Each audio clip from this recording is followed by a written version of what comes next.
Hello students, welcome to B pharmacy. Myself Rajmesh Mandal. तो चलिए start करते हैं हमारा न्यू टॉपिक। हमारे इस वाले वीडियो में हम लोग देखने वाले हैं यूनिट 2 का रियोलॉजी पार्ट 1। ठीक है, तो ये हम लोग ने स्टडी हब जोन से नोट्स लिए गए हैं। बहुत मतलब अच्छे नोट्स है, सबके अच्छे नोट्स हैं, आप यूज करो। लेकिन पढ़ते रहो, रिवाइज करते रहो, प्रैक्टिस करते जाओ। कोई स्ट्रक्चर है, कोई चीज़ याद करना है तो प्रैक्टिस करके याद करो। तो ये रियोलॉजी पार्ट 1, ठीक है। इसमें हम लोग क्या क्या कवर करेंगे, देखो ध्यान से। इसमें introduction, Newtonian system, non Newtonian system, theosophy, this it's formulation और determination of viscosity.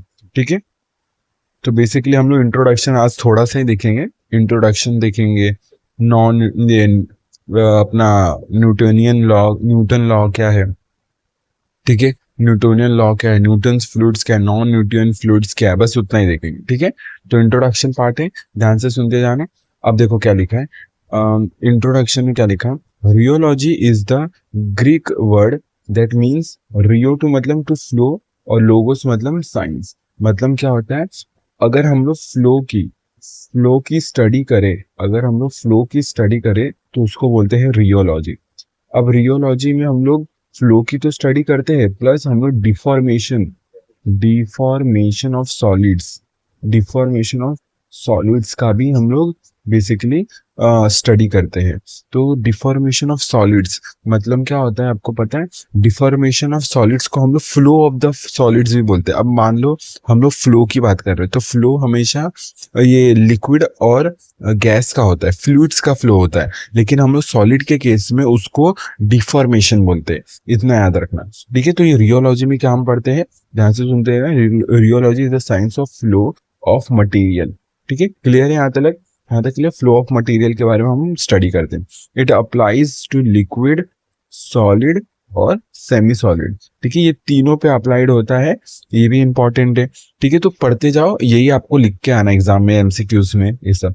It also applies to substance which have complex microstructures such as suspension, muds, sludges। तो ये सब की भी स्टडी में हम लोग रियोलॉजी, इसकी फ्लो की स्टडी को भी हम लोग रियोलॉजी बोलते हैं। लिक्विड, सॉलिड, सेमी सॉलिड्स, ये सब के सस्पेंशंस हो गए, ये सब के हम लोग स्टडीज के, इसके फ्लो की स्टडीज को हम लोग रियोलॉजी बोलते हैं। The term rheology was invented by Bingham and Crawford. तो ये इंपॉर्टेंट है, बिगम एंड क्रॉफोर्ड, ये वाले, ये मतलब बेसिकली किन्होंने दिया था टर्म रियोलॉजी, वो चीज दे रखा है। क्लियर है यहाँ तक? अभी तक सिंपल है। आगे देखो क्या लिखा है। The term also describe deformation of solids, deformation of solids important है। तो हम लोग देखो सॉलिड की भी बात करते हैं, लिक्विड्स की भी बात करते हैं, सेमी सॉलिड्स की भी बात करते हैं और गैस का भी बात करते हैं। ये सबका बात करते हैं, इन तीनों का तो फ्लो की बात करते हैं और इसका डिफॉर्मेशन, इस सब की स्टडी को हम लोग रियोलॉजी बोलते हैं। द विस्कोसिटी, और विस्कोसिटी की भी बात हम लोग देखो क्या रियोलॉजी में ही करते हैं। देखो विस्कोसिटी क्या होता है, वही होता है, it is expression of resistance of the fluid to flow. The higher the viscosity, greater is the resistance, greater is the resistance. Very important. जितना ज्यादा ये क्या होगा, रेजिस्टेंस टू फ्लो होगा, उतना ही ज्यादा विस्कोसिटी होगा। तो विस्कोसिटी जितना ज्यादा, विस्कोसिटी क्या होता है, देखो विस्कोसिटी जितना ज्यादा तो उतना फ्लो में resistance, that is resistance to flow, resistance to flow. ठीक है, जितना ज्यादा विस्कोसिटी होगा, रेजिस्टेंस टू फ्लो। विस्कोसिटी की डेफिनेशन ही होती है रेजिस्टेंस टू फ्लो। अगर ये ज्यादा होगा तो ये भी ज्यादा होगा। ठीक है, अब ये ज्यादा है तो क्या होगा, उतना ज्यादा रेजिस्टेंस पैदा होगा, उतना ज्यादा रेजिस्टेंस पैदा होगा। तो बेसिकली वही चीज लिखा है। देखो higher the viscosity, higher the resistance. तो डायरेक्टली प्रोपोर्शनल होता है विस्कोसिटी, डायरेक्टली प्रोपोर्शनल होता है रेजिस्टेंस। यहाँ तक क्लियर है? अभी तक कोई डाउट नहीं, सिंपल चल रहा है हम। ठीक है, अभी देखो क्या क्या हम लोग ने पढ़ा। हम लोग ने रियोलॉजी का मतलब जाना, उसके अंदर क्या स्टडी करते हैं वो जाना, किस किस के बारे में पढ़ते, किसने किन्होंने डिस्कवर किया, डिफॉर्मेशन ऑफ सॉलिड्स के बारे में पढ़ते हैं, विस्कोसिटी के बारे में पढ़ते हैं। ठीक है, विस्कोसिटी होता क्या है, रेजिस्टेंस टू फ्लो। तो जितना ज्यादा रेजिस्टेंस उतना ज्यादा विस्कोसिटी। अब मान लो ऑयल, ऑयल है जिसकी विस्कोसिटी ज्यादा है, और वाटर है जिसकी विस्कोसिटी कम है। तो अगर रेजिस्टेंस टू फ्लो किस में सबसे ज्यादा होगा, रेजिस्टेंस टू फ्लो, और ऑब्वियसली ऑयल में ज्यादा होगा। ठीक है, क्लियर है यहाँ तक? अब देखो आगे, देखो क्या लिखा है। The importance of rheology in the pharmacy.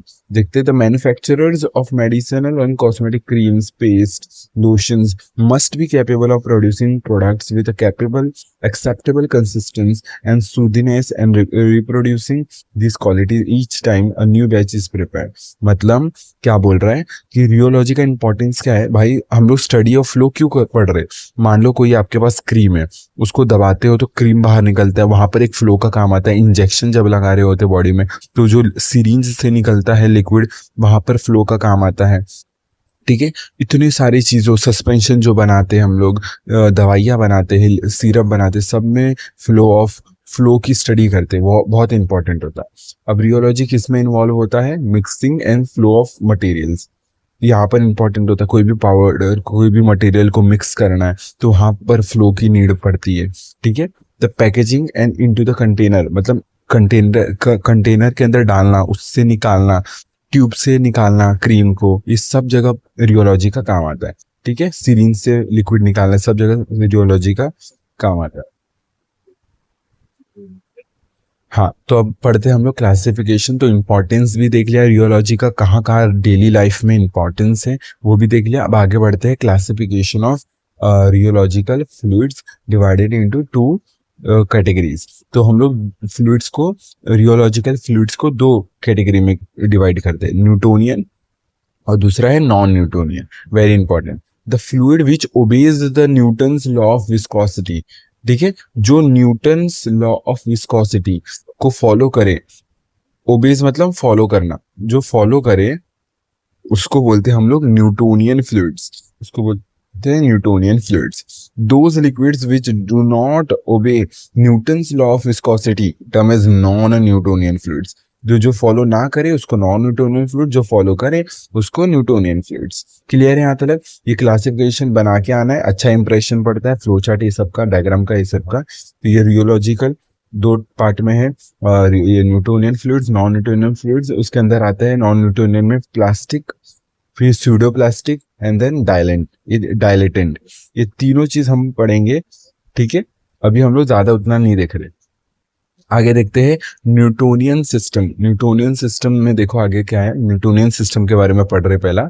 तो Newtonian fluids defined as one with a constant viscosity, ऐसे फ्लूइड जिसका विस्कोसिटी कांस्टेंट होता है almost, with zero shear rate at zero shear stress. मतलब जिसका अगर शेयर रेट जीरो है, उसका शेयर स्ट्रेस भी जीरो है।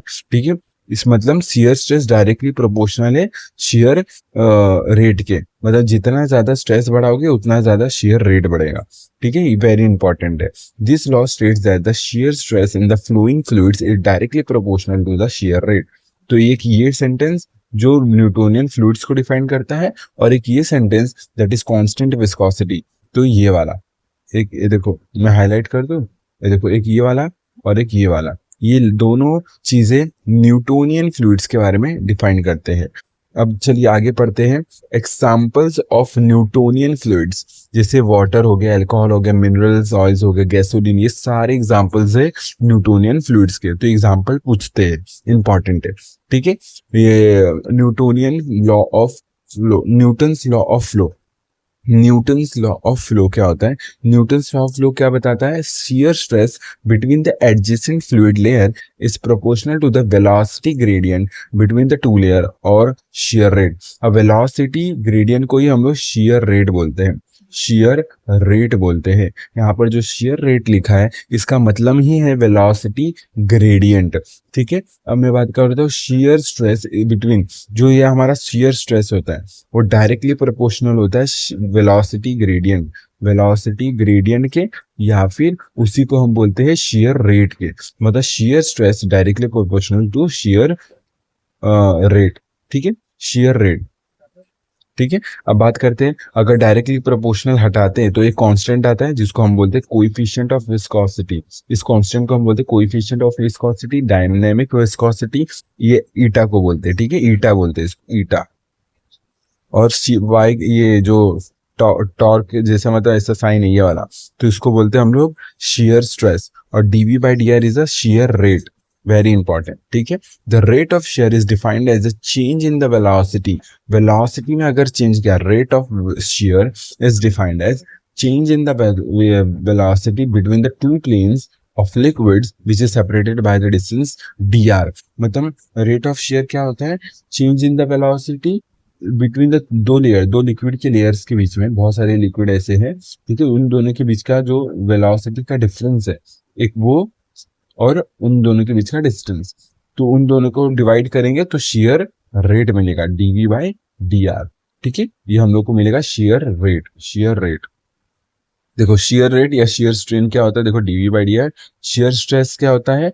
shear force divided by cross sectional area, तो F बाई ए को हम बोलते हैं shear स्ट्रेस। ठीक है, ब्रिंग्स टू फ्लो, मतलब कितना हम फोर्स लगा रहे हैं कोई भी लिक्विड को फ्लो करने के लिए, तो इसको बोलते हैं shear स्ट्रेस। तो force per unit cross sectional area. ठीक है, तो ओवरऑल अपना फॉर्मूला क्या हो गया? F बाई ए, ये विस्कोसिटी का अपना constant, that is coefficient of viscosity, और shear रेट को हम बोलते हैं dv बाई डी आर। तो इसको g को भी रिप्रेजेंट करते हैं, इस पूरे को g से, इस पूरे को टाउ से, और इसको ईटा। तो हम ऐसे लिख सकते हैं tau is equal to eta g। ठीक है, क्लियर है? अब देखो, dynamic viscosity, dynamic viscosity is defined as a resistance provided to layers of liquid when it's flow over one another liquid. मतलब एक लिक्विड ऐसा है उसके ऊपर दूसरा लिक्विड फ्लो कर रहा है, मतलब सेमी लिक्विड के अंदर जो दो लेयर है, पहला लेयर फ्लो कर रहा है with respect to second layer, तो उसके बीच का जो विस्कोसिटी है, डायनामिक विस्कोसिटी उसको बोलते हैं। ठीक है, मतलब कितना रेजिस्टेंस आ रहा है बेसिकली, वो एक दूसरे लेयर, एक दूसरे के बीच में कितना फ्रिक्शन जैसा होता है ना, दो लेयर के बीच में बहुत गाढ़ापन है तो एकदम धीरे धीरे हो रहा है, मूव हो रहा है एक दूसरे के ऊपर, तो उसको बोलते हैं डायनामिक विस्कोसिटी। ठीक है, यहाँ पर देख सकते हो ये दो लिक्विड फ्लो हो रहा है, ऊपर वाला लेयर यहाँ पर स्टेशनरी फिक्स लेयर है, ये ऊपर लेयर वाला मूव कर रहा है, तो ये लेयर इसके रिस्पेक्ट में, अपने नीचे वाले लेयर के रिस्पेक्ट में कितना आसानी से फ्लो हो रहा है, कितना रेजिस्टेंस आ रहा है, उसी की स्टडी को हम लोग विस्कोसिटी बोलते हैं, डायनामिक विस्कोसिटी, कितना रेजिस्टेंस आ रहा है। ठीक है, fixed surface over which the fluid is flowing, ये फिक्स्ड सरफेस है। ठीक है, इसके ऊपर हमारा लिक्विड फ्लो कर रहा है। The distance between the two layer is denoted by R. ठीक है, आर क्या होता है? दो लेयर्स के बीच में, फ्लूइड्स के दो लेयर्स के बीच में distance. The layer of liquid which is in contact with the fixed surface is called, मतलब जो हमारा ये फिक्स्ड सर्फेस के साथ, ये जो लिक्विड का लेयर है, जो सबसे नीचे वाला लिक्विड का लेयर है, ये वाला पार्ट लेयर, वो सबसे, वो ना अपना फिक्स्ड लेयर के साथ जीरो वेलोसिटी के साथ रहता है, और ऊपर वाले का वेलोसिटी सबसे हाई होता है, सबसे ज्यादा वेलोसिटी होता है, क्योंकि वो डिस्टेंस, वो फिक्स्ड सरफेस से बहुत दूर है, इसकी वजह से इसकी वेलोसिटी भी ज्यादा होती है। The dynamic velocity viscosity is a shear stress divided by shear rate. तो ये देखो, shear स्ट्रेस को, इसको जब इधर ला देंगे, डिवाइड कर देंगे, तो उसको हम बोल देंगे डायनामिक विस्कोसिटी या फिर कोएफिशिएंट ऑफ विस्कोसिटी। ठीक है, ईटा, ये देखो यही है ना, F shear stress by shear rate. इसको हम और कैसे लिख सकते हैं? इसको हम लिख सकते हैं F by A divided by D by D R. ठीक है, और इसको ईटा बोला, और इसी को डायनेमिक विस्कोसिटी बोल रहा है। ठीक है, तो इस वीडियो के लिए इतना ही रखते हैं। वीडियो समझा कि नहीं बताना कमेंट्स में। हम लोग ने थोड़ा इंट्रोडक्शन देखा, नॉन न्यूटोनियन, न्यूटोनियन के बारे में पढ़ा, हमने न्यूटन लॉ ऑफ विस्कोसिटी पढ़ा, इंपॉर्टेंट है, और थोड़ा बहुत ये सब देख लिया, ये देख लिया, ये डायग्राम बना के आना है। वेलोसिटी यहाँ पर जीरो होती है क्योंकि ये वो फिक्स्ड लेयर से जुड़ा हुआ है अपना फ्लूइड, और ये जो सबसे ऊपर वाला लेयर सबसे मैक्स वेलोसिटी से रहता है। ठीक है, और ये पढ़ा बस, बाकी का काइनेमेटिक, वेलोसिटी, विस्कोसिटी हम लोग नेक्स्ट वीडियो में देखेंगे। इस वीडियो के लिए इतना ही रखते हैं, मिलते हैं नेक्स्ट वीडियो में, तब तक के लिए टेक केयर, जय जय भारत, बाय।